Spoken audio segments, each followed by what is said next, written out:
Good morning વિદ્યાર્થી મિત્રો। હવે ગઈકાલે આપણે એક્સરસાઇઝ નંબર 9 જોઈ ગયા હતા। આજે આપણે જોઈશું એક્ઝામ્પલ નંબર 10 જે તમારી ટેક્સ્ટબુકમાં પેજ નંબર 209 ઉપર છે, બરાબર। તો તમારે પણ તમારી ટેક્સ્ટબુક મારી જોડે ખોલવાની છે અને એમાં પણ તમારે એક્ઝામ્પલ વાંચવાનો છે।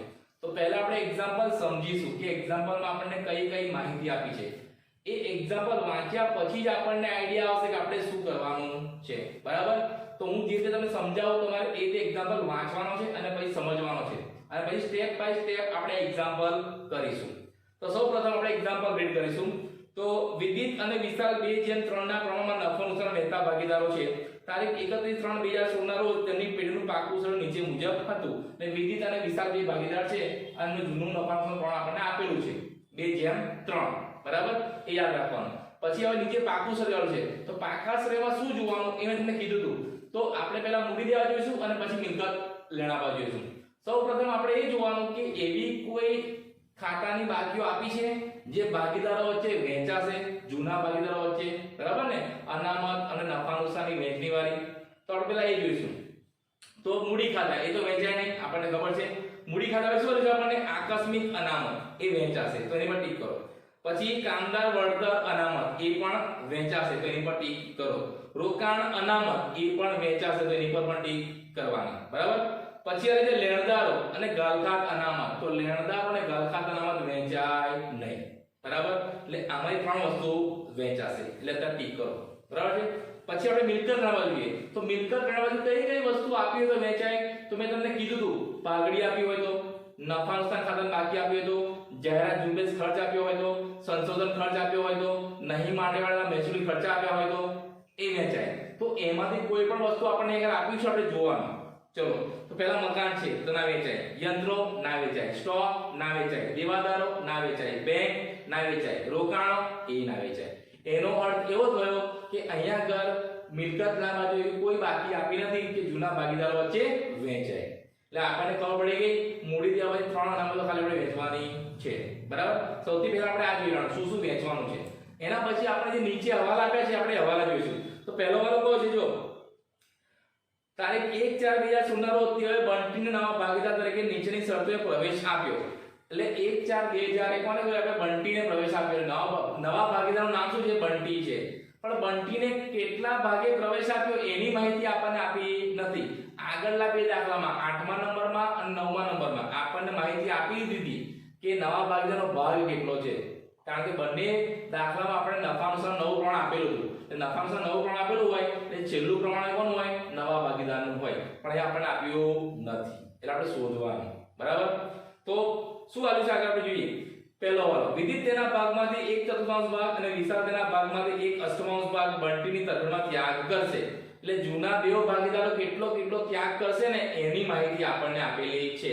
હવે મેં તમને સમજાયેલું કે જૂના ભાગીદાર જેટલો ત્યાગ કરતા હોય ને એટલો જ નવો ભાગીદાર શું કરતો હોય, લાભ કરતો હોય, અને એ શું હોય, એનો નફામાં ભાગ હોય। એટલે આ માહિતી પરથી આપણે એનું શું કરવાનું છે, પહેલા નફામાં ભાગ શોધવાનો છે, કોનો, બંટીનો। એ ફરી તમને સમજાવું છું કે શોધવાનો। પહેલા આપણે હવાલા જોઈ લઈએ।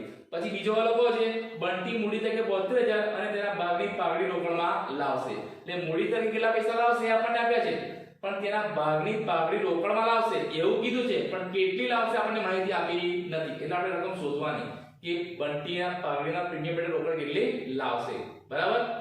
એના પછી શું છે, આપણને પેઢીનું પાઘડીનું મૂલ્યાંકન ₹32,000 કરવામાં આવ્યું। હવે યાદ રાખો, તમને જ્યારે નવો ભાગીદાર પાઘડીનું પ્રીમિયમ રોકડમાં કેટલું લાવે છે એ ના આપ્યું હોય ને, તો પાઘડીનું મૂલ્યાંકન તમને આપ્યું છે, તો આપણે આપ્યું છે પાઘડીનું મૂલ્યાંકન આપ્યું 32,000। હવે નવા ભાગીદારનું પાઘડીનું પ્રીમિયમ કેવી શોધવાનું, જે નવું મૂલ્યાંકન આવે ને એને નવા ભાગીદારના નફાના ભાગ વડે ગુણી નાખવાનું। એટલે નવા ભાગીદારનું જે ભાગનું પ્રમાણ હોય ને, જે ભાગીદારી પ્રીમિયમ નફાનું પ્રમાણ હોય ને એના વડે ગુણી નાખવાનું, એટલે પાઘડીનું પ્રીમિયમ મળી જાય। પણ આપણને નવા ભાગીદારનો પાઘડીનો નફાનો ભાગ જ નથી આપ્યો, બરાબર। એટલે પહેલા આપણે શું શોધીશું, નવા ભાગીદાર નફાનો ભાગ, એ નફાનો ભાગ મળી જાય પછી આ 32,000 વડે ગુણીશું એટલે પાઘડીનું પ્રીમિયમ પણ મળી જશે, બરાબર। અને એ પાઘડીનું પ્રીમિયમ જૂના ભાગીદારો વચ્ચે એના ત્યાગના પ્રમાણમાં વેચવાનું છે, બરાબર। એ બધો આપણે ફરી જોઈએ છે। એના પછી વાળો કયો છે, વિદિત અને વિશાલ તેમની મળેલ પાઘડી પૈકી 50% પાઘડી રોકડમાં ઉપાડી જશે। એટલે વિદિત અને વિશાલ શું કહે છે, જે નવો ભાગીદાર પાઘડી લાવશે ને જેટલી લાવશે એટલી આપણે શોધીશું કેટલી લાવશે, એ 50% ઉપાડી જશે। એટલે એની પણ એક અમૃત આપવાની છે, એટલે એની પણ આપણે હિસાબ કિસર આપવાની છે, બરાબર છે ને? એ તમને યાદ છે કે જ્યારે નવા ભાગીદાર જે પાવડીનો પ્રીમિયમ લાવ્યો હોય અને જૂનો ભાગીદાર જે પાવડીનો પ્રીમિયમ રોકડમાં ઉપાડી એની અમૃત શું હતી? જૂના ભાગીદારના મૂડી ખાતે ઉધાર, તે રોકડ ખાતે જમા. આ તમને યાદ આવવું જોઈએ. આ બધું આપણે પાવડીની હિસાબ કિસર એક્સરસાઇઝ નંબર 4 માં બધા દાખલા જોઈ ગયા છે, બરાબર? એના માટે તમને પ્રેક્ટિસ મેં કરાવી હતી. એના પછી શું છે? યંત્રો પર 10% ઘસારો ગણો, એ યંત્રો પર ટીક કરો. પછી દેવાદારોમાંથી 3300 ગાળખાત તરીકે માંગેલા અને 15% ગાળખાત અનામતની જોગવાઈ કરી, તો દેવાદારો પર ટીક કરો અને ગાળખાત અનામત પર ટીક કરો. કે દેવાદારનો ગાળખાત અનામત શું છે? ટીક છે, હવાલો છે, એટલે દેવાદારમાં ટીક કરવાની. કેટલી ટીક કરવાની? 2 ટીક કરવાની. કેમ 2 ટીક? પહેલા ગાળખાત બાદ કરવાની અને પછી ગાળખાત અનામત. પછી છે રોકાણની બજાર કિંમત 9000 છે, ચોપડે લાવી, તો રોકાણ પર ટીક કરો. રોકાણમાં હવાલો છે, કેવી રીતે કરવાનું પછી જોઈશું. પછી કારીગર વળતર પેટે 30000 નો દાવો સ્વીકારો, તો કારીગર વળતરનો દાવો એટલે આપણે શું કરવાનું? કારીગર અકસ્માત વળતર ભંડોળમાં ટીક કરવાની, બરાબર? કારણ કે એનો દાવો છે, કારણ કે વળતર ભંડોળમાંથી પહેલા દાવો બાદ કરીશું, પછી રકમ વધશે, પછી જ આપણે ભાગીદારો વચ્ચે વહેંચીશું. તો ખાલી તમે ટીક કરો, પછી સમજાવું શું કરવાનું આપણે. અને પછી લેણદારો પર 10% રકમ ચૂકવવી પડશે નહીં, એટલે લેણદારમાં ટીક કરો કે લેણદાર પર 10% રકમ ચૂકવવી પડશે નહીં. ખબર પડી ગઈ? તો આ રીતે પહેલા આપણે શું કરવાનું છે? પાકું સ્વરૂપ જોવાનું છે, પછી હવાલા જોવાના છે અને હવાલા પરથી આપણે કઈ કઈ ગણતરીઓ કરવાની છે એની નોંધ કરી લેવાની છે. પછી આપણે દાખલાની શરૂઆત કરવાની છે. તો અહીંયા આગળ સૌપ્રથમ આપણે શું કરવું પડશે? જે નવો ભાગીદાર છે ને એનો નફામાં ભાગ શોધવો પડશે અને જે જૂના ભાગીદારો છે ને એમનું ત્યાગનું પ્રમાણ શોધવું પડશે. તો મેં તમને સમજાવ્યું ત્યાગનું પ્રમાણ ક્યારે ક્યારે શોધી શકાય.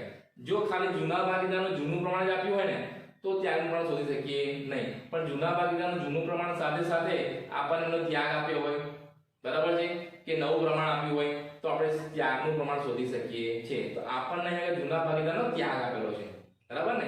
એના પરથી આપણે ત્યાગનું પ્રમાણ શોધવાનું છે. તો સૌપ્રથમ આપણે લખીશું વિધિ,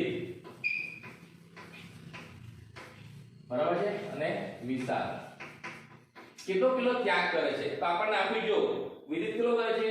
1/4 અને વિશાળ કેટલો કરે છે? 1/8. બરાબર? હવે વિધિ અને વિશાળ જેટલો ત્યાગ કરતા હશે એટલો શું થતો હશે? બંટીને લાભ થતો હશે, બરાબર? તો બંટીનું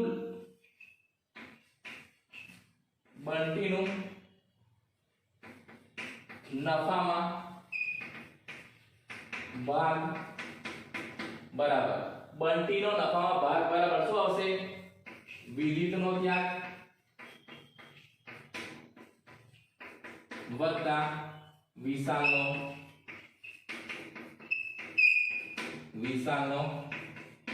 ત્યાગ. આવું થશે વિદિતનો ત્યાગ વત્તા વિશાળનો ત્યાગ. તો કેટલો ત્યાગ કરે છે બેટા? 1/4 અને 1/8. આવું આવશે. હવે આપણને ખબર છે આપણે પ્લસ કરવું કે માઈનસ કરવું હોય તો બંને છેદ ક્યાં કરવા પડશે? સરખા કરવા પડશે. હું અહીંયા છેદ સરખા કરવા જાઉં તો મારે અહીંયા 8 લાવવા હોય તો 4 ને કેટલા વડે પડશે? મારે 2 વડે અને 8 ને 1 વડે. એટલે આવું થાય. એટલે 2 એકા તમારા 2 અને 1 એકા 1 અને 8 ના 8. કેટલો જવાબ આવશે તમારો? 3/8. એટલે શું થયું? બંટીનો નફા ભાગ કેટલો આવ્યો? 3/8. 3/8 આવી ગયો. બંટીનો ભાગ આવી ગયો 3/8. બરાબર છે? કે રીતે કર્યું આપણે? વિદ્યુતનો ત્યાગ વત્તા વિશાળનો ત્યાગ. આપણને ખબર છે કે જૂના ભાગીદાર જેટલો ત્યાગ કરશે એટલો નવા ભાગીદાર લાભ થવાનો છે, એનાથી વધારે થવાનો નથી. તો આવી ગયો નવા ભાગીદારનો લાભ કેટલો આવ્યો? 3/8. એટલે નવા ભાગીદારનો નફા ભાગ કેટલો છે? 3/8. આપણે ત્યાગ શોધીએ કે ત્યાગનું પ્રમાણ કોનું? વિદિત અને વિશાળનું. તો આપણે આની વડે શોધી શકીએ કેટલો ત્યાગ કરે છે લોકો? 1/4 અને 1/8. આવું આવ્યું તમને બંને ત્યાગ 1/4 અને 1/8 સેમ આની જેમ. મારે બંને છેદ સરખા કરવા કેટલા મલ્ટીપ્લાય કરવો પડશે? 2 વડે. અહીંયા આગળ 1 વડે. 2 1 જા 2, 4 2 જા 8, 1 1 જા 1, 8 1 જા 8. શું આવ્યું? 2/1. એટલે ત્યાગનું પ્રમાણ કેટલું હોય લોકોનું? 2/1. કોનું? વિદિત અને વિશાળનું. તો આ રીતે આપણે ત્યાગનું પ્રમાણ શોધ્યું જૂના ભાગીદારનું અને નવા ભાગીદારનો નફામાં ભાગ શોધ્યો. હવે બંને મળી ગયો આપણને, બરાબર છે? હવે પાઘડીનું મૂલ્યાંકન આપણે આપેલું છે કેટલું આપીએ? 32000. હવે 32000 ને આપણે નવા ભાગીદારના ભાગ વડે ગુણીશું એટલે પાઘડી કેટલું લાવવાનું છે ને? પાઘડીનું પ્રીમિયમ કેટલું લાવવાનું છે ને બંટીએ એ આપણને મળી જશે. અને એ જે પ્રીમિયમ બંટી લાવશે એ જૂના ભાગીદારો છે એના ત્યાગના નામ વેચી નાખવાનું છે, બરાબર? તો આ રીતે આપણે પહેલા શું કરવાનું છે, નવા ભાગીદારનો નફામાં ભાગ શોધવાનો છે અને પછી જૂના ભાગીદારનો ત્યાગનું પ્રમાણ શોધવાનું છે, બરાબર? આ બે શોધ્યા પછી હવે આપણે પાઘડીની ગણતરી કરીશું કે નવા ભાગીદારે કેટલું પાઘડી પ્રીમિયમ લાવવાનું છે અને એ પાઘડીનું પ્રીમિયમ જૂના ભાગીદારો છે કેવી રીતે વેચવાનું છે અને એની આમનોંધ કેવી રીતે આપવાની છે, બરાબર?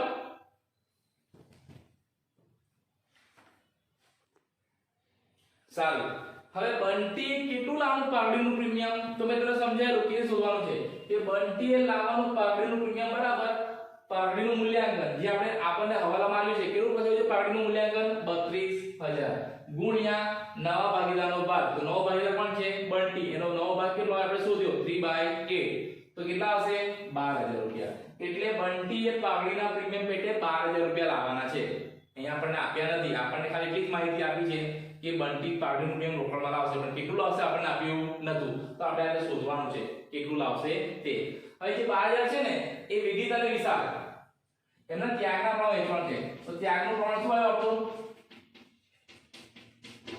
2:1 આપણે શોધ્યું કેટલું આવ્યું 2:1 તો વિદિત અને વિશાલ બંને વચ્ચે આપણે વેચી સૂત્ર શું હશે 12000 ગુણ્યા 2/3 અને 12000 ગુણ્યા 1/3 તો કેટલા આવશે 8000 અને 4000 તો બંનેના ભાગ કેટલા આવશે 8000 અને 4000 આપણે શું કર્યું વેચી નાખ્યું બરાબર વિદિત અને વિશાલ વચ્ચે જે પાઘડીનું પ્રીમિયમ લઈને આવે છે બંટી લઈને આવે છે તે હવે બીજો આપણને સવાલ આવ્યો શું છે કે જૂના ભાગીદારો 50% રકમ ઉપાડી જશે હવે 50% એટલે શું તો કેટલું લાવે છે પાઘડી પ્રીમિયમ 12000 તો 12000 ના 50% કેટલા થાય 6000 એટલે 6000 રૂપિયા ઉપાડી જશે એ 6000 ને પણ કેવી વેચવાના તમારે અહીં લખવાનું 50% પાઘડીની રકમ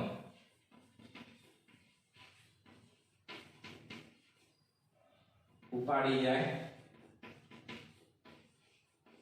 ત્યારે તેની ગણતરી કરવી પડશે ને તો 50% એટલે શું 12000 ના 50% થાય 6000 તો આ 6000 ને પણ બીજો છે વેચવાના તમારે 2/3 અને 1/3 તો કેટલા આવશે અહીંયા તમારા આવશે 4000 અહીંયા કેટલા આવશે 2000 આ કોણ છે વિદિત અને આ કોણ છે વિશાલ બરાબર તો આ રીતે જ્યારે આપણને આવું કીધું હોય ત્યારે હવાલામાં શું કીધું હોય 50% રકમ જૂના ભાગીદારો ઉપાડી જાય છે તો જેટલું પાઘડીનું પ્રીમિયમ હોય એના 50% રકમ થાય 6000 પછી 6000 ને એનું જે ત્યાગનું પ્રમાણ એમાં વેચી નાખવાના એટલા આવશે 4000 ને 2000 એટલે 4000 ને 2000 આ લોકો શું કરશે ઉપાડી જશે તો આ સમયે કઈ અમદ આવશે અને પાઘડીનું પ્રીમિયમ કઈ શું લાવશે અને એની અમદ શું આવશે એ તમને ખબર હોવી જોઈએ અત્યારે હું કરાવું છું પરીક્ષા આપણે કરવાની નથી તમને આવડવી જોઈએ એ લખવાની જરૂર છે અને આપણે ડાયરેક્ટ એન્ટ્રી કરવાની છે બરાબર હવે તમારે જો 4000 ને બીજા શોધવાના આ રીતે શોધવાના હોય ને તો 50% એટલે શું એમને જેટલા મળ્યા હોય ને એના અડધા કરી નાખવાના 8000 ના 50% થાય 4000 ના 50% થાય 2000 ખબર પડે છે આ તમારે શોધવું ના હોય અને તમને આવું કીધું હોય કે ભાગીદારો 50% રકમ ઉપાડી જાય છે તો એમને જેટલું મળ્યું હોય ને એના 50% કરી નાખવાના એટલે આના 50% અને આના 50% કેટલો જવાબ આવ્યો 4000 ને 2000 60% કીધું આપતો આના 60% આના 60% બરાબર છે તો આના 60% કેટલા આવે 12 72 તો 7200 આવે પછી 7200 માં તો વેચત ને એ જે જવાબ આવે એ જ નહીં જવાબ આવે ખબર પડે છે 80% કીધા તો આના 80% 90% કીધા તો આના 90% ખબર પડે છે તમારે જેમ કરવું એમ પણ આ ગણતરી મેં તમને બતાવી છે આ ગણતરીમાં લખવાની છે પાછળ નોંધમાં બરાબર છે અને પછી દાખલો કરવાનો છે હવે જે આપણે ગણતરી કરીને એની પરથી અમલત બનાવશું આપણને આગળ અમલત કરવાની કીધી નથી પણ તમને ખબર પડે એટલા માટે આપણે અમલત કરીએ છીએ પરીક્ષામાં અમલત કરવાની જરૂર છે નહીં બતાવવાની જરૂર છે નહીં આપણે આ કામ રફમાં કરવાનું છે બરાબર પણ અહીંયા આપણે શીખીએ છીએ એટલે આપણે અમલત કરવાની છે ને લખવાની છે ખાના દોરીને બરાબર તો પહેલી અમલત કઈ છે મેં રોકડ ખાતે ઉધાર છે બંટીના મૂડી ખાતે બરાબર જે બંટી રોકડ મૂડી તરીકે લાવે છે તે તો બંટી કેટલી લાવે રોકડ તરીકે મૂડી 72000 તો કેટલા મળ્યા આગળ 72000 અને 72000. હવે તમને આ આમનો આવડી જોઈએ કે નવો ભાગીદાર મૂડી પેટે રોકડ લાવે ને આમનો શું થાય રોકડ ખાતે ઉધાર તે બંટીના મૂડી ખાતે જમા એટલે નવા ભાગીદાર મૂડી ખાતે જમા. પછી નવો ભાગીદાર જ્યારે પાવડીનું પ્રીમિયમ રોકડમાં લાવે એટલે એમનો શું આવે રોકડ ખાતે ઉધાર તે પાવડીના પ્રીમિયમ ખાતે જમા રોકડ ખાતે ઉધાર તે પાવડીના પ્રીમિયમ ખાતે જમા. આ નવો ભાગીદાર પાવડીનું પ્રીમિયમ રોકડમાં લાવે છે એની આમનો કેટલા આવે છે આપણે શોધી રકમ કેટલા આવે છે 12000. આ 12000 આપણે શોધ્યા બરાબર ને 12000 કેવી રીતે આપણે જોયા આગળ. હવે આ જે નવો ભાગીદાર પાવડીનું પ્રીમિયમ રોકડમાં લાવે છે એ જૂના ભાગીદારોને ત્યાગના પ્રમાણે વેચે ત્યારે કઈ અમલ આવશે તો પાવડીના પ્રીમિયમ ખાતે ઉધાર તે વિવિધ મૂડી ખાતે અને તે વિશાળ મૂડી ખાતે. તો 12 આપણે વેચેલા તો કેટલા આવેલા 8000 અને 4000. આ જ્યારે પાવડી આપણે વેચીએ ત્યારે અને આપણે એક નવો હવાલો આવ્યો છે કે જૂના ભાગીદારો જે પાવડીનું પ્રીમિયમ લાવે છે નવો ભાગીદાર એ 50% ઉપાડી જાય છે તો એની અમલ શું આવે તો એ ટાઈમે જૂના ભાગીદાર મૂડી ખાતે ઉધાર કરવાના રોકડ ખાતે જમા કરવાના એટલે રોકડમાં ઉપાડી જાય છે. તો 50% લેશું તો આગળ ઉપાડી જાય છે 4000 આગળ ઉપાડી જશે 2000 રોકડ છે રોકડ 6000 આયો જવાબ 6000 50% એટલે 12000 ના 50% થયા 6000 બરાબર અને 4000 બીજા કેટલી જાય તો અહીંયા જેટલા વેચ્યા હોય તમે જે પાવડીનું પ્રીમિયમ ત્યાગના પ્રમાણમાં જૂના ભાગીદારોએ વેચ્યું હોય ને એના ટકા નાખવાના 50 કીધા 50%, 40 કીધા 40%, 30 કીધા તો 30% અને જે જવાબ આવે અહીંયા લખી નાખવાનો બરાબર. આ બેનો સરવાળો અહીંયા આટલો થવો જોઈએ અને આ જે જવાબ આવે ને એ આના 30% 50% થવા જોઈએ. આ ક્રોસ વેરીફાઈ કરવું હોય તો આટલી પાવડીની હિસાબી અસરો આપવાની છે બરાબર. આ આપણે રફમાં કરવાની છે અને એક્ઝામમાં ફટાફટ કરવાની છે. હવે તમે ક્યારે કરી શકશો આ તમે જેટલી પ્રેક્ટિસ વધારે કરશો ત્યારે જ કરી શકશો બરાબર. એટલે જે એક્સરસાઇઝ નંબર 4 મેં તમને કરાવી છે એની પ્રેક્ટિસ તમે જેટલી વધારે કરશો એટલો જ ફાયદો તમને આ એક્ઝામ્પલમાં થવાનો છે બરાબર. પરીક્ષામાં આપણે બધી અમૃતો કરવાનું નથી મેં ગણતરી બતાવી બધી કરવાની નથી કે રફમાં કરવાની છે એનો કોઈ માર્ક્સ છે નહીં. પરીક્ષામાં માર્ક્સ આના છે ખબર તમને તમે જે પુનઃમૂલ્યાંકન ખાતું બનાવશો પછી મૂડી ખાતું બનાવશો પછી રોકડ ખાતું બનાવશો અને પાકું સ્વરૂપ બનાવશો એના જ માર્ક્સ છે. આ બધાના માર્ક્સ છે નહીં પણ આ બધું કરીશું તો જ એમાં માર્ક્સ આપણને મળવાના છે બરાબર. એટલે આપણે ગણતરી ખબર પડવી જોઈએ. આ તો ખાલી પાવડીની હિસાબી સમય તમને આપી છે. હજુ પેલી જે અનામતો છે એની વેચવાની છે એની અમનો રહી પછી જે મિલકતને દેવાની વધઘટ થાય છે એની અમનો તો રહી બરાબર છે. આપણે બધી અમનો પસાર કરીશું નહીં. જે અગત્યની અમલો છે એ જ મને બોર્ડ પર લખાઈને સમજાય બાકી તમને હું જ્યારે ખતરણી કરીશ કે મૂડી ખાતા કે પુનઃમૂલ્યાંકન ખાતું બનાવીશ ને ત્યારે તમને સમજાઈ દઈશ બરાબર. તમારે ધ્યાન રાખવાનું છે ઓકે. તો આટલી અમલો પસાર કરવાની છે. તમારે અત્યારે અમલો લખવાની છે ખાના ધોઈ લખવાની છે બરાબર. તમારે એક્ઝામ પતી જાય પછી એક્ઝામ સ્ટાર્ટ કરો પહેલા ઓકે. સારું હવે આપણે પહેલા શરૂઆત કરીશું પુનઃમૂલ્યાંકન ખાતાથી બરાબર. હવે એક્ચ્યુઅલમાં તો આપણે બધા જ ખાતા એક સાથે બનાવવાના હોય કે આપણે પહેલા પરીક્ષામાં શું કરવું પડે પુનઃમૂલ્યાંકન ખાતું દોરી દેવાનું પછી મૂડી ખાતા દોરી દેવાના પછી રોકડ ખાતું પણ દોરી દેવાનું અને પાકું સ્વરૂપ પણ બનાવી દેવાનું. ચારે ચાર વસ્તુ આપણે સાથે કરવાની હોય છે બરાબર છે. પણ અહીંયા આગળ બોર્ડનો ઉપયોગ કરવો એટલો શક્ય નથી બરાબર છે. હું જો સાથે ચાર ખાતા બનાવીશ તો તમને દેખાય નહીં તો આપણે એક પછી એક ખાતું બનાવીશું પણ તમને હું ઇન્ફોર્મેશન આપતો રહીશ માહિતી આપતો રહીશ કે આની અસર બીજી કયા ખાતામાં કઈ બાજુ થાય એ તમારે યાદ રાખવાનું છે બરાબર. એટલે તમારા લોકોએ ચાર ખાતા એક સાથે જોડવાના અને જ્યારે હું એમ બોલતો હોય કે એક અસર પુનઃમૂલ્યાંકન ઉધાર બાજુ આવે અને બીજી અસર મિલકત લેણા બાજુ આવે તો તમારે તાત્કાલિક અસર આપી દેવાની છે બરાબર છે. એટલે તમારે યાદ રાખવાનું છે ઓકે. એટલે તમે પછી ભૂલી ના જાવ બીજી અસર. તો આપણે શરૂઆત કરીશું પુનઃમૂલ્યાંકન ખાતાથી. તો પહેલા તમને ખબર એ હોવી જોઈએ કે પુનઃમૂલ્યાંકન ખાતાને કયા પ્રકારના હવાલાઓ અસર કરે. તો તમારે યાદ રાખવાનું કે મિલકતમાં વધારો થતો હોય કે મિલકતમાં ઘટાડો થતો હોય એ હવાલા પુનઃમૂલ્યાંકનમાં લખાય. પછી દેવામાં વધારો થતો હોય કે દેવામાં ઘટાડો થતો હોય એ હવાલા પુનઃમૂલ્યાંકનમાં લખાય બરાબર છે. પછી કોઈ ખર્ચા ચૂકવવાના બાકી હોય કે ખર્ચા આપણે અગાઉથી ચૂક્યા હોય કોઈ આવક મળવાની બાકી હોય કે કોઈ આવક આપણને અગાઉથી મળી હોય આ પ્રકારના હવાલા હોય તો આપણે પુનઃમૂલ્યાંકનમાં લખવાના.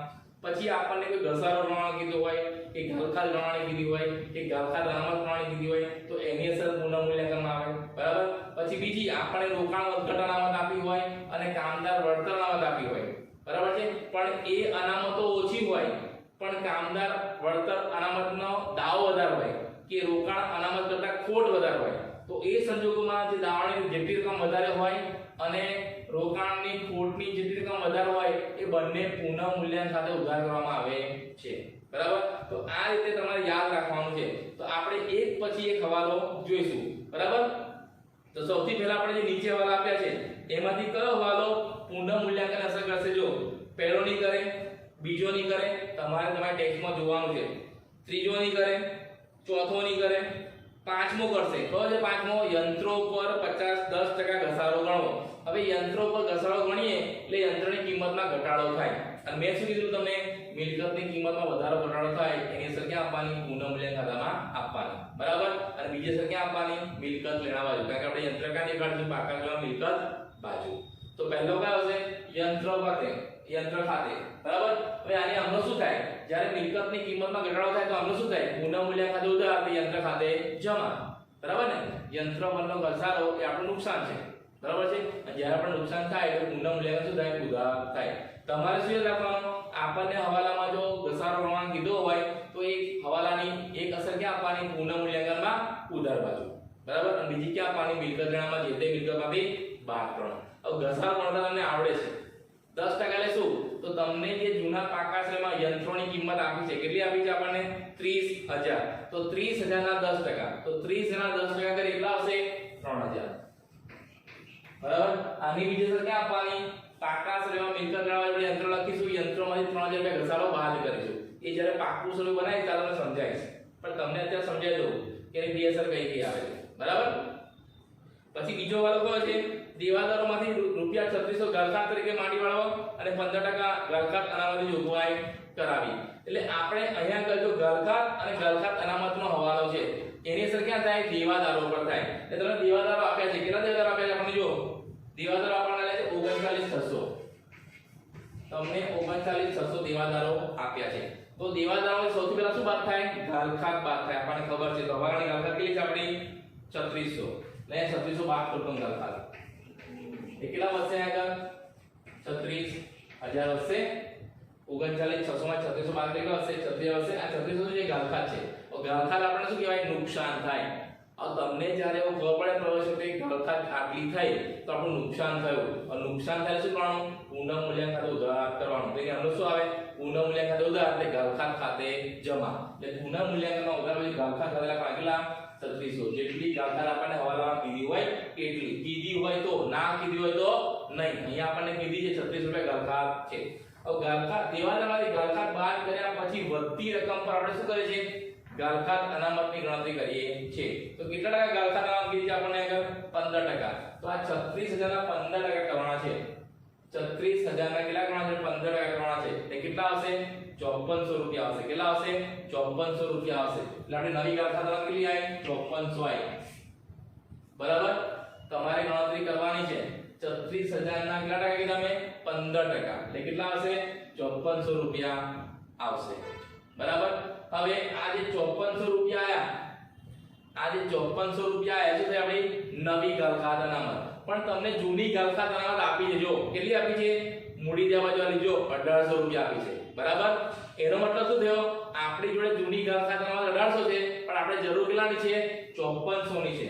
તો જ્યારે તમારી જૂની ઘરખાત અનામત કરતા તમારી નવી ઘરખાત અનામત વધારે હોય તો આપણને નુકસાન થાય છે એવું સમજવાનું. બરાબર? અને જેટલું નુકસાન થાય એ પુનઃ મૂલ્યાંકન ખાતે ઉધાર કરવાનું. એટલે આનું શું થાય? પુનઃ મૂલ્યાંકન ખાતે ઉધાર એટલે ઘરખાત અનામત ખાતે જમા. લખી મેં કરજો ઘરખાત અનામત ખાતે જમા કી થાય તો કે 5400 માઈનસ 1800. તો કેટલા આવશે? આગળ 3600. તો આપણે 3600 કી થાય કે તમે ઘરખાત અનામત કે ઘરખાતની જોગવાઈ કેટલી કરી? 3600. પછી જે રકમ હતી એના પર 15% ઘરખાત અનામત કરવાની છે. તો 36,000 ના 15% કેટલા? 5400 આયા. બરાબર છે? હવે 5400 ઘરખાત અનામતની જરૂર છે આપણે. પણ આપણે એકામે જોઈ લેવાનું કે આપણા જૂના પાકા કેટલી ઘરખાત અનામત આપી છે. કેટલી આપી છે આપણને? 1800. તો એ 5400 માંથી 1800 બાદ કરવાના. અને જેટલી રકમ વધે એટલી પુનઃ મૂલ્યાંકન ખાતે ઉધાર કરવાની. કારણ કે આપણે ઘરખાત અનામતની જરૂર વધારે છે. બરાબર? એટલે જ્યારે તમારી જૂની ઘરખાત અનામત કરતા નવી ઘરખાત અનામત વધારે આવે તો પુનઃ મૂલ્યાંકન ખાતે ઉધાર થાય. અને આના કરતા વધુ વાત તો જો ઘરખાત અનામત 1000 રૂપિયા આવ્યો તો તો જ્યારે તમારી જૂની ઘાતઘાત અનામત કરતા નવી ઘાતઘાત અનામત ઓછી આવે ત્યારે પુનઃમૂલ્યાંકન શું થાય? જમા થાય. એટલે તમારે જોવાનું જૂની ઘાતઘાત અને નવી ઘાતઘાત અનામત. તો જૂની ઘાતઘાત ક્યાં આપી છે આપણને? જૂના પાકા છે. નવી ઘાતઘાત ક્યાં છે? આપણે શોધવાની હવાલામાં કીધું છે એની ઉપરથી. બરાબર? એ પડદામાં નક્કી કરવાનું કે વધે છે કે ઘટે. ઘાતઘાત અનામત વધતી હોય તો ઉત્તર બાજુ પુનઃમૂલ્યાંકન અને ઓછી હોય તો જમા બાજુ. બરાબર? તો આ તમારા ઘાતઘાત ને ઘાતઘાત અનામતનો હવાલો જોવાનો છે. આ હવાલો તમારા આવશે ને આવશે. એટલે પહેલા શું કરવાનું? આપણે ઘાતઘાત બાદ કરવાની અને પછી જે રકમ વધે ને એના ઉપર ઘાતઘાત અનામત ગણવાની જે આપણે ટકા આપ્યા હોય એની પર. પછી કમ્પેર કરવાનું છે જૂની અને નવી. જૂની કરતા નવી વધારે હોય તો પુનઃમૂલ્યાંકન ઉત્તર બાજુ અને જૂની કરતા નવી ઓછી હોય તો પુનઃમૂલ્યાંકનમાં જવા બાજુ. કેવી રકમ? જે તફાવત રકમ હોય એ. બરાબર? આ થયું ઘાતઘાતનો હવાલો. હવે તમને રોકાણની બજાર કિંમત 9000 છે જે ચોપડે લાવી. હવે તમારા રોકાણ કેટલા છે? તમને જૂના પાકા છે રોકાણની કિંમત કેટલી આપી છે? તો આપણને રોકાણ લે છે 18000 ના. પણ એની કિંમત કેટલી થઈ ગઈ? 9000. એટલે ચોપડે કિંમત 9000 બતાવવાની છે. એનો મતલબ શું થયો? રોકાણ ઉપર આપણને 9000 ની ખોટ જાય છે એવું સાબિત થાય છે. અને એ સમયે રોકાણ વધઘટ અનામત તમને આપી છે. કેટલી છે? રોકાણ અનામત 7200. એટલે ખોટ છે 9000 અને અનામત કેટલી છે? 7200. બરાબર? એટલે અનામત શું થાય? ભાગીદાર વચ્ચે વહેંચાય. પણ મેં તમને સમજાયેલું જ્યારે રોકાણ અનામત કરતા રોકાણની ખોટ વધારે હોય તો ભાગીદાર વચ્ચે કશું વહેંચાશે નહીં. એટલે ભાગીદારોને કશું મળશે નહીં. ઉપરથી અનામત ઓછી છે અને ખોટ વધારે છે. અનામત કેટલી છે? 7200 અને ખોટ કેટલી આવી? 9000. એટલે રૂપિયા ખૂટ્યા. એટલે અનામત કરતા ખોટ વધારે હોય તો જેટલી ખોટ વધારે હોય એટલા રૂપિયાથી પુનઃમૂલ્યાંકન ખાતું ઉધાર થાય. એટલે શું આમનો થાય? નહીં પુનઃમૂલ્યાંકન ખાતું ઉધાર કે રોકાણો ખાતે જમા. કેટલા રૂપિયા? તો 9000 માઈનસ 7200. 9000 આપણને ખોટ ગઈ, 7200 આપણી જોડે અનામત છે. એ કેટલા આવશે આગળ? 1800 રૂપિયા આવશે. શામાં?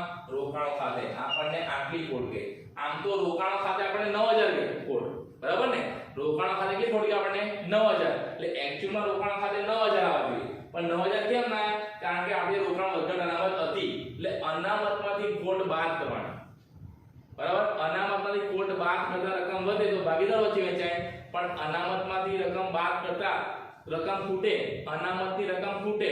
બરાબર છે? ખોટની રકમ વધારે હોય ત્યારે તો એ વધારે રકમ પુનઃમૂલ્યાંકન ખાતે ઉધાર કરવાની. એટલે આપણી જોડે ખોટ 9000 છે અને અનામત કેટલી આપી આપણે? 7200. એટલે અનામત ઓછી છે અને ખોટ વધારે છે. એટલે જ્યારે અનામત ઓછી હોય અને ખોટ વધારે હોય તો જેટલી ખોટ વધારે હોય એ પુનઃમૂલ્યાંકન ખાતે ઉધાર કરવાના. એ કેટલી વધારે છે? 1800 રૂપિયા. ખબર પડી ગઈ? આ તમારે ખાસ ધ્યાન રાખવાનું છે. અહીંયા ભાગીદારને કશું મળશે નહીં. મેં તમને પહેલા કીધેલું કે ભાગીદારો કે વેચાશે પણ વેચાશે નહીં. બરાબર? પછી એ જ રીતે આપણને બીજો કયો છે? કારીગર વળતર પેટે રૂપિયા 30000 નો દાવો સ્વીકારો. એટલે કારીગર વળતર પેટે 30000 નો દાવો કોઈ કર્યો છે, કોઈ કર્મચારીએ 30000 નો દાવો કર્યો છે, આપણે સ્વીકાર્યો છે. પણ આપણી અનામત કેટલી છે? તો કારીગર વળતર આપણે 24000 જ છે. જો કેટલી છે? 24000 છે. એટલે અનામત ઓછી છે અને દાવાની રકમ વધારે છે. તો જ્યારે અનામત કરતા દાવાની રકમ જેટલી વધારે હોય ને એટલી રકમ તમારે પુનઃમૂલ્યાંકન ખાતે ઉધાર કરવાની છે. તો કેટલી વધારે છે? દાવો 30000 નો છે અને અનામત 24000 છે. એટલે 6000 રૂપિયા તોય ખૂટે. આપણે કામદાર વળતર અનામતના 6000 રૂપિયા તોય પણ ખૂટે. જેટલા ખૂટે એટલા આપણે શું કરવાના? પુનઃમૂલ્યાંકન ખાતે ઉધાર કરવાના. શું કરવાના? પુનઃમૂલ્યાંકન ખાતે ઉધાર કરવાના. જેટલી ખોટ ગઈ એટલી. ઓકે? સારું. હવે આપણે બધી જ એન્ટ્રી કરી દીધી છે. બરાબર? પુનઃમૂલ્યાંકન ખાતામાં જેટલા પણ હવાલાની અસર થતી એ બધી અસર આપણે કરી દીધી છે. હવે આપણે પુનઃમૂલ્યાંકન ખાતાની બાકી શોધવાની છે. તો શું કરવાનું? પહેલા આપણે બંને બાજુનો સરવાળો કરવાનો. તો અહીંયા આગળ આપણા એક જ એન્ટ્રી આવે છે લેણદારો ખાતે. જે તમારો હવાલો છે. જો કયો? છેલ્લો હવાલો. લેણદારોની 10% રકમ ચૂકવવી પડશે નહીં. એટલે જ્યારે આપણને એવું કીધું હોય હવાલામાં કે લેણદારોને રકમ ચૂકવવાની નથી એટલો એનો અર્થ એવો થયો આપણને ફાયદો થાય છે. બરાબર? જ્યારે પણ તમને આવો હવાલો આપ્યો હોય ને કે લેણદાર ઉપર 10% રકમ ચૂકવવી પડશે નહીં કે કોઈ રકમ ચૂકવવી પડશે નહીં કે આટલા લેણદારને ચૂકવવા નથી. બરાબર? એ ટાઈમે સમજી લેવાનું આપણને ફાયદો થયો છે. પુનઃમૂલ્યાંકનનો જવાબ હજુ લખવાનું. કેટલી રકમ? પણ તમારા લેણદાર કેટલા છે? 30000 ના. તો 30000 ના 10% કેટલા આવશે? 3000. 30000 ના 10% કેટલા આવશે? 3000. કેટલા 3000 આયા? તો આપણે 10% કીધું છે કે લેણદારો 10% ચૂકવવા પડશે નહીં. તો જેટલા લેણદારની રકમ હોય જૂના પાકા શેરમાં એના 10% કરવાના. એટલે 30000 ના 10% કેટલા આયા? 3000. તે 3000 લખી દે મેં આગળ. બરાબર? હવે આપણે ઉધાર અને જમા બાજુનો બંને બાજુનો સરવાળો કરીશું તો કઈ બાજુ ઉધાર આવશે? ઉધાર બાજુ ઉધાર આવશે. કેમ? જમા બાજુ એક જ એન્ટ્રી છે જો. બરાબર? તો અહીંયા આગળ ઉધાર બાજુનો સરવાળો વધાર આવશે. કેટલું થશે આ? આ થશે તમારો 18000. કેટલો થાય છે? 18000. તો બંને બાજુ આપણે 18000 મૂકી દઈશું. હવે મેં તમને કીધેલું કે જ્યારે પુનઃમૂલ્યાંકન ખાતાનો ઉધાર બાજુનો સરવાળો જમા બાજુ કરતા વધારે આવે અને તફાવત જમા બાજુ આવે તો શું કહેવાય? પુનઃમૂલ્યાંકન ખાતાની ખોટ કહેવાય. શું કહેવાય? પુનઃમૂલ્યાંકન ખાતાની ખોટ. કેટલી ખોટ આવશે? 15000. બરાબર ને? 18 માંથી 3 કેટલા રહે? 15. આ 18000 છે સરવાળો છે, એમાં 3000 બાદ પડે. કેટલા આવ્યા? 15000. આ 15000 વિધિત અને વિશાળ વચ્ચેના જૂના નફા નુકસાન વહેંચવાના છે. તો કેટલા કેટલા આવશે? જો 15000 નું જૂનું પ્રમાણ એટલું છે 2/3 તો વેચશો તો કેટલા આવશે? 6000 આવશે અને 9000 આવશે. આ 6000 9000 કેમ ના? તો લખવાના 15000 ગુણ્યા 2/3 અને 15000 ગુણ્યા 2/3 અને 1/3/5 સોરી 2/5 અને 3/5. બરાબર? તો કેટલા કેટલા આવશે આગળ? 6000 અને 9000. બરાબર? આ રીતે વહેંચણી કરી આપણે. તો જ્યારે પણ પુનઃમૂલ્યાંકન નફો કે ખોટ આવે એ ભાગીદારો વચ્ચે જૂના નફા નુકસાનના પ્રમાણે વહેંચવાનું, ખાલી જૂના ભાગીદારો વચ્ચે. અને આ ક્યારે જ્યારે લખવામાં આવે? ભાગીદારના મૂડી ખાતામાં. હવે મેં તમને એ પણ સમજાવ્યું, જો નફો આવે ને તો મૂડી ખાતામાં જમા બાજુ લખવાનો અને ખોટ આવે તો મૂડી ખાતામાં ઉધાર બાજુ લખવાનું. હવે તમારે યાદ રાખવાનું છે. તો આની આમનું શું થાય? ભાગીદારના મૂડી ખાતે ઉધાર, તે પુનઃમૂલ્યાંકન ખાતે જમા. એટલે પુનઃમૂલ્યાંકન જમા બાજુ એન્ટ્રી થઈ અને ભાગીદારના મૂડી ખાતામાં ઉધાર બાજુ એન્ટ્રી કરવાની. એટલે તમારે યાદ રાખવાનું છે કે નફો આવે છે ખોટ આવે છે. નફો આવે તો મૂડી ખાતામાં જમા બાજુ એન્ટ્રી કરવાની પુનઃમૂલ્યાંકનની, અને જો ખોટ આવે તો મૂડી ખાતામાં ઉધાર બાજુ એન્ટ્રી કરવાની. બરાબર? તો આપણે આ બનાવ્યું પુનઃમૂલ્યાંકન ખાતું. હવે આપણે બનાવીશું ભાગીદારના મૂડી ખાતા. ઓકે?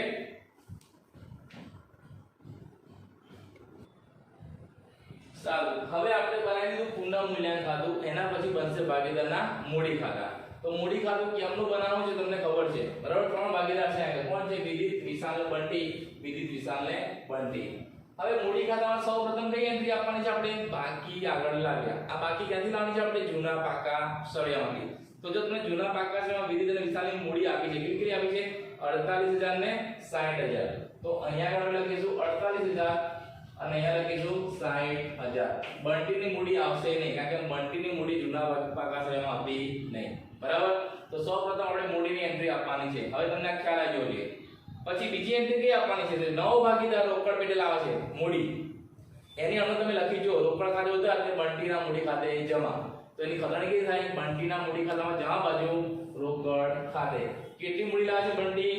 તો આપણને આવી 72000. લખવાના 72000 રોકડ મૂડી ખાતે.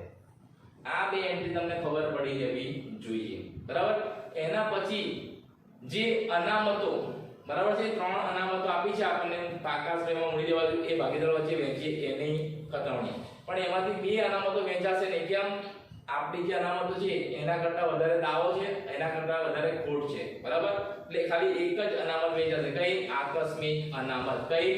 આકસ્મિક અનામત ખાતે. તો આકસ્મિક અનામત કેટલી છે? આપણી જો જૂના પાકા શ્રેણીને આપી છે પહેલી જ 9000. આ 9000 ને 2/3 માં વહેંચવાના છે. કેટલી વહેંચવાના છે? 2/3 માં વહેંચવાના છે. તો એને 2/3 માં વહેંચીશું તો કેટલા કેટલા આવશે? તમારે 9000 ને 2/3 માં વહેંચવાના છે. કેટલા આવશે? 5400 અને 3600. કેટલા આવશે? 3600 અને 5400. તો અહીંયા આવશે 3600 અને અહીંયા આવશે 5400. બરાબર? આ કેવી રીતે વહેંચે અમે? તો 9000 ગુણ્યા 2/5 અને 9000 ગુણ્યા 3/5 એટલે તમારા જવાબ આવશે 3600 ને 5400. એ ખાલી જૂના ભાગીદારો વચ્ચે વહેંચાશે અને ખાલી એક જ અનામત વહેંચાશે. બીજી બી અનામત વહેંચાશે નહીં. કામદાર વળતર પણ નહીં વહેંચાય અને રોકાણ વધઘટ અનામત વહેંચાશે નહીં. બરાબર? એ તમારે યાદ રાખવાનું, ક્યારે વહેંચાય અને ક્યારે ના વહેંચાય. કારણ કે અહીંયા કશું બસતું નથી. કારણ કે અનામત કરતા દાવાની રકમ વધારે છે અને રોકાણ વધઘટ અનામત કરતા ખોટની રકમ વધારે હતી એટલા માટે. ચલો પેલી બાજુ આપણે જઈએ. તો પેલી બાજુ શું વહેંચવાનું હતું? કશું વહેંચવાનું હતું નહીં. એટલે પતી ગયું. સારું, હવે જે નવો ભાગીદાર પાવડીનો પ્રીમિયમ લઈને આવે છે, નવો ભાગીદાર પાવડીનો પ્રીમિયમ કેટલું લાવતો હતો? આપણે શોધ્યું. કેટલું શોધ્યું? 12000 રૂપિયા. બરાબર એ આપણે કેવી વેચવાનું છે એમના ત્યાગના પ્રમાણ તો કેટલા કિલો આવશે એના ભાગમાં 8000 અને 4000 આપણે ગણતરી કરેલી અને આને અમુક પર લખી જો પાઘડીના પ્રીમિયમ ખાતે ઉધાર તે જૂના ભાગીદારના મૂડી ખાતે જમા એટલે પાઘડીના પ્રીમિયમ ખાતે 8000 તે વિવિધના મૂડી ખાતે 8000 અને તે વિધાના મૂડી ખાતે 4000 આ આપણે એમના નફા ત્યાગના પ્રમાણ વેચી દેની ત્યાગનું પ્રમાણ કેટલું લોકો 2/1 બરાબર તો 8000 અને 4000 ઓકે હવે જે આ ભાગીદારો પાઘડી લાવે છે એ પાઘડી રોકડમાં ઉપાડીએ તો એને એનું શું કહીએ આપણે ભાગીદારના મૂડી ખાતે ઉધાર તે રોકડ ખાતે જમા એટલે ભાગીદારના મૂડી ખાતામાં ઉધાર બાજુ લખીશું બરાબર છે કેટલા રૂપિયા લઈ ગયા લોકો પાઘડી ખાતે 50% એટલે આગળ 4000 અને આગળ 2000 તમે એન્ટ્રી આપી દેજો શું આલી છે તમે એમાં જૂના ભાગીદાર મૂડી ખાતે ઉધાર તે રોકડ ખાતે કે બેંક ખાતે બરાબર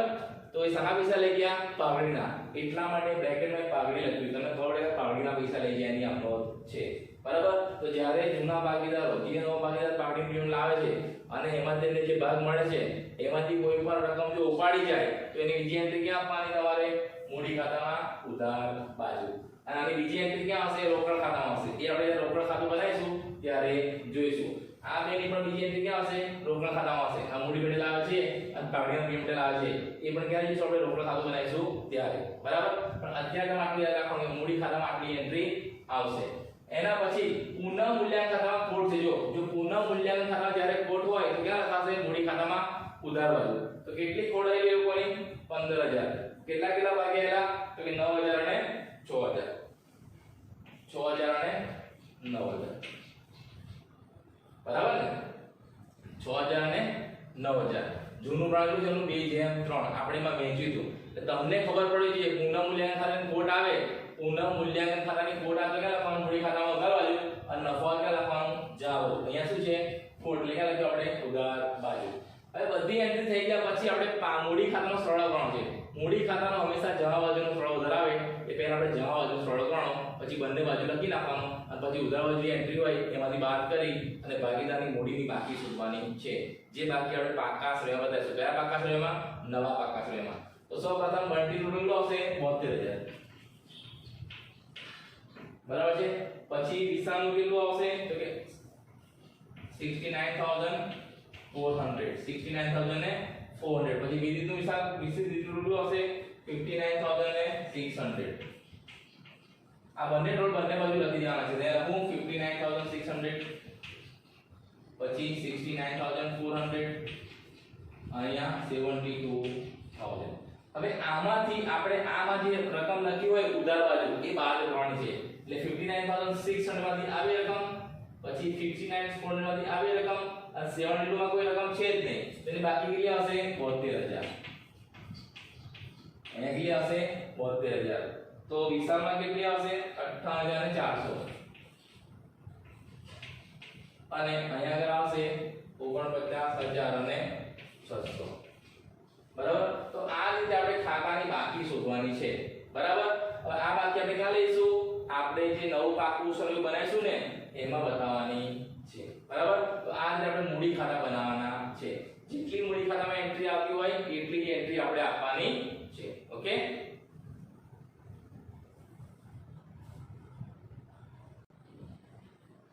સારું હવે આપણે બનાવીશું રોકડ ખાતું તો રોકડ ખાતામાં સૌપ્રથમ પહેલા કઈ એન્ટ્રી આપવાની બાકી આગળ લાવ્યા કઈ બાજુ ઉધાર બાજુ કારણ કે રોકડ ખાતામાં બાકી કી હોય હંમેશા ઉધાર તો તમારા જૂના પાકા શ્રેમ જો તમને આપી છે રોકડ ખાતાની કે બેંક ખાતાની બાકી રોકડ કે બેંક બંને સરખું જ બરાબર આપણને બેંક લખી છે 8400 જો તો તમે રોકડ લખો કે બેંક ખાતું લખો બરાબર છે તો બાકી આગળ લખવાના આગળ 8400 બરાબર તમે રોકડ રાખો અને બેંક રાખો તો પણ ચાલશે બરાબર તો ક્લિયર બાકી 8400 આ તમને જૂના પાકા શ્રેમમાં આપી છે તે એના પછી રોકડ ખાતામાં કઈ એન્ટ્રી આવે તો ઉધાર બાજુ જે નવો ભાગીદાર મૂડી પેટે રોકડ લાવતો હોય એ અને પાઘડીના પ્રીમિયમ પેટે રોકડ લાવતો હોય તે તો આપણે જ્યારે મૂડી પેટે જ્યારે રોકડ લાવે એનો શું કરી રોકડ ખાતે ઉધાર તે બંટીના મૂડી ખાતે જમા એટલે એની ખતરણી કીધે રોકડ ખાતે ઉધાર બાજુ બંટીના મૂડી ખાતે કેટલા 72000 બંટી કેટલા છે 72000 એટલે એક એન્ટ્રી ક્યાં આવી મૂડી ખાતામાં જમા બાજુ અને બીજી એન્ટ્રી ક્યાં આવી રોકડ ખાતામાં ઉધાર બાજુ થઈ ગઈ ખતરણી ચલો બીજી કઈ રોકડ ખાતે ઉધાર તે પાઘડીના પ્રીમિયમ ખાતે જમા. હવે પાઘડીનું પ્રીમિયમ ખાતું આપણે બનાવતા નથી પણ આપણે રોકડ ખાતું બનાવીએ છીએ, બરાબર છે. રોકડ ખાતામાં ઉધાર બાજુ પાઘડીના પ્રીમિયમ ખાતે કેટલા, તો કે 12000 થઈ ગઈ એન્ટ્રી. સારું, હવે જે જૂના ભાગીદારો રોકડમાં પાઘડી ઉપાડી જાય છે, આપણે કામનો લખી જો જૂના ભાગીદારો મૂડી ખાતે ઉધાર તે રોકડ ખાતે જમા. રોકડ ખાતામાં જમા બાજુ એન્ટ્રી આવશે અને ઉધાર બાજુ કયા લખાશે ખાતા, વિવિધ મૂડી ખાતે અને વિશાળ મૂડી ખાતે. એટલે યાદ રાખવાનું તમારે, જૂના ભાગીદારો જ્યારે ધંધામાંથી રોકડ લઈ જાય એટલે એમના મૂડી ખાતા ઉધાર થાય અને રોકડ ખાતું જમા થાય. એટલે એમના મૂડી ખાતામાં આપણે ઉધાર બાજુ લખી જો બેંક ખાતે, બરાબર. આ 4000 ને 2000 એ જ રકમ બેંક ખાતામાં કે રોકડ ખાતામાં ક્યાં લખવાનું, જમા બાજુ. વિવિધના મૂડી ખાતે કેટલા લખીશું, 4000 અને વિશાળના મૂડી ખાતે કેટલા લખીશું, 2000. કારણ કે વિવિધ 4000 લઈ જાય છે અને વિશાળ કેટલા લઈ જાય, 2000 લઈ જાય છે, બરાબર. હવે બધી આમનો થઈ ગઈ છે એટલે શું કરીશું આપણે, પહેલા રોકડ બાજુનો બંને બાજુનો સરવાળો કરીશું. કઈ બાજુનો વધારે છે, તો આપણને ખબર છે રોકડ ખાતાની હંમેશા ઉધાર બાકી આવે, બરાબર છે. એટલે ઉધાર બાજુનો સરવાળો જમા બાજુ કરતા વધારે આવશે. તો કેટલા આવશે ઉધાર બાજુનો સરવાળો કરીશું આપણે, તો અહીંયા કે તમારો સરવાળો આવશે 92400. કેટલો આવશે, 92400, 92400, બરાબર છે. એ બંને બાજુ લખી નાખવાનું આપણે 92400. પછી આ જે સરળ લખ્યો 92400 એમાંથી આ 4 ને 2 6000 બાદ કરવાના છે. તો 92400 થી 6000 બાદ કરીશું તો કેટલા આવશે, આપણી રકમ આવશે કેટલા, 86400. કેટલા આવશે, 86400. તો આપણી રોકડની બાકી આવી, કેટલી આવી, બાકી આગળ લઈ ગયા 86400. એટલે આપણે આપણા નવા પાકા સર્વેમાં બેંકને રોકડની બાકી કેટલી બતાવવાની છે, 86400 બતાવવાની છે. તો 86400 કેમની થઈ, તો શરૂઆતમાં 8400 હતી, પછી બંટી 72000 રૂપિયા લાજે પાઘડીના પ્રીમિયમ ખાતે અને એમાંથી 6000 રૂપિયા વિધિને વિશાળ ઉપાડી ગયા છે. એટલે આટલી રકમ આવે છે, આટલી રકમ જાય છે, આટલી રકમ આપણી જોડે અવેલેબલ છે, આપણા ખાતામાં આટલા પૈસા અત્યારે હશે. તો 86400 બાકી બતાવવાની છે નવા પાકા સરવૈયામાં, બરાબર. તો આ રીતે આપણે પહેલા મૂડી ખાતું બનાવ્યું અને પછી રોકડ ખાતું બનાવ્યું. હવે છેલ્લે શું કરવાનું, આપણે નવું પાકું સરવૈયું, પ્રવેશ બાદનું નવું પાકું સરવૈયું. ઓકે,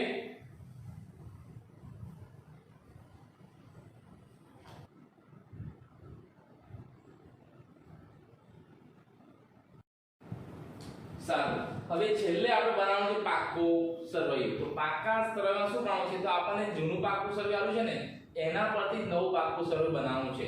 તો જૂના પાકા સરવૈયામાં અને નવા પાકા સરવૈયામાં શું ફેરફાર કરવાનો છે, તો સૌપ્રથમ મૂડી. આપણને જૂના પાકા સરવૈયામાં મૂડી આપી છે ને એ મૂડી હવે આપણે લખવાનું નથી, પણ આપણે જે મૂડી ખાતામાં જે બાકી શોધે ને એ મૂડી લખવાની છે. તો સૌપ્રથમ આપણે મૂડી ખાતાની અસર આપીશું મૂડી ખાતામાં. તો 3 નો મૂડીનો જવાબ કેટલો આવે આપણે શોધેલો, બરાબર છે. તો વિધિનો કેટલો આવ્યો, 49600. પછી વિશાળનો કેટલો આવ્યો, તો કે 58400 અને બંટીનો કેટલો આવ્યો, તો કે 72000. આ 3 નો સરવાળો કરીને આપણે બહાર મૂકવાનો છે. તો આ 3 નો સરવાળો કરીશું તો કેટલા થશે, 1,80,000, બરાબર છે. આ 3 નો સરવાળો કરીને આપણે બહાર મૂકવાનો કેટલો હશે, 1,80,000. પહેલા મૂડીની અસર આપવાની છે. હવે નવા પાકા સરવૈયામાં નવી મૂડી બતાવવાની છે અને 3 ભાગીદારી બતાવવાની છે. જૂના પાકા સરવૈયામાં ખાલી 2 જ ભાગીદાર હતા, હવે કેટલા થઈ ગયા, 3. કયું પદ છે, પ્રવેશ બાદનું પાકું સરવૈયું, એટલા માટે. પછી જે આકસ્મિક અનામત આપી છે આપણે જૂના પાકા સરવૈયામાં એ વહેંચી નાખી છે એટલે બતાવવાની નહીં. પછી કામદાર વળતર અનામત બતાવવાની નહીં, પરંતુ એનો દાવો છે. જો કોઈ કારીગર દાવો કર્યો હોય તો દાવાની રકમ બતાવવાની છે. કેટલાનો દાવો છે, તો આપણને હવાલામાં લેજો, હવાલામાં કેટલા દાવાની રકમ છે એ પૂરેપૂરી બતાવવાની છે. 8મા નંબરનો હવાલો જો શું છે, કારીગર વળતર પેટે 30 નો દાવો સ્વીકારો, તે આપણી જવાબદારી કહેવાય. એટલે કામદાર વળતર દાવા ખાતે 30000 રૂપિયા લખવાના આપણે આગળ, બરાબર છે. દાવો હોય તો બતાવવાનો, આપણી જવાબદારી છે. પછી રોકાણ વળતર અનામત આપણું છે જ નહીં, રોકાણ હવે વધી જ નથી, બરાબર છે. એ વેચવાની છે, બતાવવાની છે નહીં. પછી લેણદારો, તો લેણદારોમાં હવાલો છે. શું હવાલો છે, લેણદારો આપણા છે 30000 ના, પણ 10% લેણદાર ચૂકવવાના નથી. હવે 10% લેણદાર ચૂકવવાના નથી, આપણે શું લેણદારો ઘટી ગયા આપણા, તો કેટલા ઘટ્યા, 3000. તો બહાર કેટલા આવશે, 27000, બરાબર ને. આની કેન્દ્ર ક્યાં આવેલી, આપણે પુનઃમૂલ્યાંકનમાં જવાબ જ આવેલી છે ને. જ્યારે લેણદારો ચૂકવવાના બંધ થઈ જાય, આપણે લેણદાર ચૂકવવાના ના હોય એટલે આપણે નફો થાય, એટલે કેન્દ્ર ક્યાં આપીએ, પુનઃમૂલ્યાંકનમાં જવાબ બાજુ અને બીજી એન્ટ્રી ક્યાં આપવાની લેમ્ડામાંથી બાદ કરવાના નહીં ચૂકવવાના બરાબર આ રીતે તમારે એન્ટ્રી આપવાની છે ચલો આના પછી ગાલખાત અનામત હવે જ્યારે ગાલખાત અનામતનો હવાલો હોય ને ગાલખાત અનામતનો હવાલો હોય ને તો ગાલખાત અનામતને આપણે દેવાદારો બાજુ બતાવવાની છે બરાબર છે તો અહીંયા બતાવવાની છે નહીં એ તમે યાદ રાખજો જો કોઈ હવાલો ના હોય તો આપણે ગાલખાત અનામત અહીંયા એ બાજુ જ રાખવા સેમ પણ જ્યારે હવાલો હોય ત્યારે ગાલખાત અનામત આપણે શું કરવાની આ બાજુ લઈ જવાની છે દેવાદારોમાંથી બાદ કરવાની છે એ સમજાવું છું કે જે બાદ કરવાની છે એના પહેલા આપણે પહેલી રકમ જોઈશું છે મકાન તો મકાન પર કોઈ હવાલો છે મકાનમાં કોઈ હવાલો છે નહીં એટલે મકાનની કિંમત એ જ રીતે કેટલી 60000 એમાં કોઈ ફેરફાર કરવાનો નહીં જે મિલકતમાં કોઈ હવાલો ના હોય એમાં કોઈ ચેન્જ કરવાનો નહીં એ જ રીતે બતાવી દેવાનું યંત્રો તો યંત્રોમાં ઘસાર છે તો યંત્રોમાં હવાલો છે શું હતો યંત્ર પર 10% ઘસારો તો યંત્રોની કિંમત કેટલી છે આપણી જૂની 30000 તો 30000 ના 10% કેટલા થાય 3000 તો ઘસારો કેટલો આવશે 3000 તો યંત્રની કિંમત કેટલી થઈ હવે 27000 તો આની નીચે સર આપણે ક્યાં આપેલી છે ને પુનઃ મૂલ્યાંકન ખાતામાં ઉધાર બાજુ પુનઃ મૂલ્યાંકન ખાતામાં ઉધાર બાજુ જો તમને એક સાથે આપણે બનાવતા ખાતા તો એક સાથે એન્ટ્રી આપવાની તમે જ્યારે નોટબુકમાં પરીક્ષા બનાવો તમારી સાથે એન્ટ્રી આપવાની છે કે પુનઃ મૂલ્યાંકન ખાતામાં ઉધાર બાજુ એન્ટ્રી આપવાની યંત્રોના ઘસારા ખાતે અને બીજી એન્ટ્રી ક્યાં આપવાની પાકું સર્વેમાં યંત્રોમાંથી બાદ કરવાના બરાબર છે કારણ કે આપણે જ્યારે નોટબુકમાં તમે બનાવશો તમારી સાથે બનાવવાનું છે આ તો હું બોર્ડ પર બનાવું છું એટલે 1 બાય 1 એકાઉન્ટ બનાવું છું બરાબર તમારે યાદ રાખવાનું છે પછી એના પછી શું છે આપણને સ્ટોક તો સ્ટોકમાં કોઈ હવાલો છે નથી તો એજ ઇટ ઇઝ એટલે સ્ટોકની કિંમત 18000 ઉભી દેવાના કોઈ ફેરફાર કરવાના નહીં સ્ટોક પછી આપણે શું દેવાદાર તો દેવાદારનો હવાલો છે આ છે તો દેવાદાર લખવાનું તમારે અંદર કેટલા છે 39600 આપણા દેવાદારો છે હવે તમને સમજાયેલું એનો હવાલો છે શું હવાલો છે એક હવાલાની સરળે પુનઃ મૂલ્યાંકન ખાતામાં ઉધાર આપી દીધી બીજી બાકી હતી તો સૌપ્રથમ દેવાદારમાંથી શું વાત કરીએ આપણે ગાલખાત તો કેટલી ગાલખાત આપણને આપી છે હવાલામાં છઠ્ઠા નંબરના હવાલામાં જો કેટલી છે 3600 તો 3600 ગાલખાત બાદ કરો પહેલા 3600 બાદ કેટલો હશે 36000 બરાબર 39600 માંથી 3600 પહેલા ગાલખાત બાદ કરવાની કેટલો 36000 આ 36000 આપણે ગાલખાત નામ જોડવાની છે તો 36000 ના 10% કરો બરાબર 36000 ના સોરી 15% તને 15% ગાલખાત નામ કીધી એટલી 15% તો 36000 ના 15% કરશો ને તો 5400 આવશે કેટલા આવશે 5400 એટલે આ 5400 માં જે ઉધાર બાજુ તમારી ગાલખાતમાં છે ને 1800 જો તમારા જૂના પાકા સેમાં ગાલખાત કેટલી છે 1800 છે પણ નવી કેટલી આવી 5400 તો કેટલી ખોટેલી 3600 તો 3600 ની એન્ટ્રી આપણે પુનઃ મૂલ્યાંકનમાં ઉધાર બાજુ આપી દીધી બરાબર અને નવી અને જૂની બંને બે કેટલી છે આપણે હવે 5400 એટલે નવી ગાલખાત 5400 રાખવાની છે તમારે જે નવી ગાલખાત આવે ને એ જ રાખવાની છે એ તમે યાદ રાખજો બરાબર હવે 36 હવે 5400 બાદ કરીએ તો કેટલા આવશે 30600 કેટલા આવશે બાદ 30600 તમારી રકમ બાદ કેટલી આવી છે 30600 બરાબર તો આ રીતે તમારે દેવાદારોની ગાલખાત અનામતની અસર આપવાની છે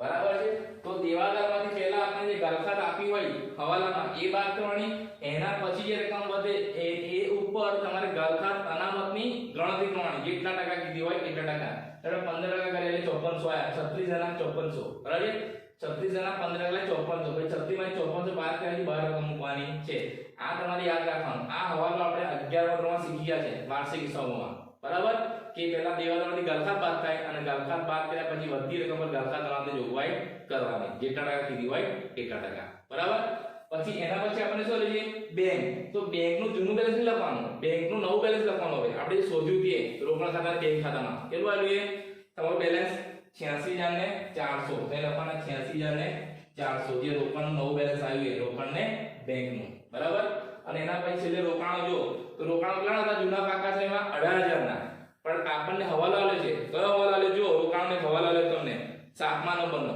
રોકાણની બજાર કિંમત 9000 છે જે ચોપડે લાવવાની રોકાણો કેટલા થઈ ગયા આપડા 8000 ના 9000 રોકાણની કિંમત કેટલી લખવાની આપણે હવે 9000 8000 ને કારણ કે આપણને હવાલો આપ્યો છે એટલા માટે જો હવાલો ના આપ્યો હોત તો રોકાણ આપણે 8000 રૂપિયા લખત પણ આપણને હવાલો આલ્યો છે કે રોકાણની બજાર કિંમત હવે કેટલી છે 9000 છે જે ચોપડે લાવવાની છે એટલે 8000 નહીં કેટલા લખવાના આપણે 9000 લખવાના બરાબર તો આ રીતે બંને બાજુ બધી એન્ટ્રી કર્યા પછી આપણે બંને બાજુનો સરવાળો કરવાનો છે પાકા છે એમાં બંને બાજુનો સરવાળો કરવાનો છે તો તમે બંને બાજુ સરવાળો કરશો બરાબર છે તો સરખો આવો જોઈએ. તો આપણે બંને બાજુનો સરવાળો કરીશું તો એ આવશે તમારો 2,37,000. કેટલો આવશે?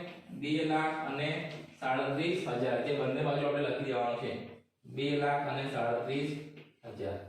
બરાબર. તો આ રીતે આપણે નવું પાકું સળિયું બનાવવાનું છે. તો આજે આપણે ત્રીજા નંબરનો દાખલો જોયો. જેમાં આપણે શું બનાવ્યું? પહેલા પુનઃમૂલ્યાંકન ખાતું, પછી મૂડી ખાતા, પછી રોકડ ખાતું અને પછી પાકું સરવૈયું. બરાબર.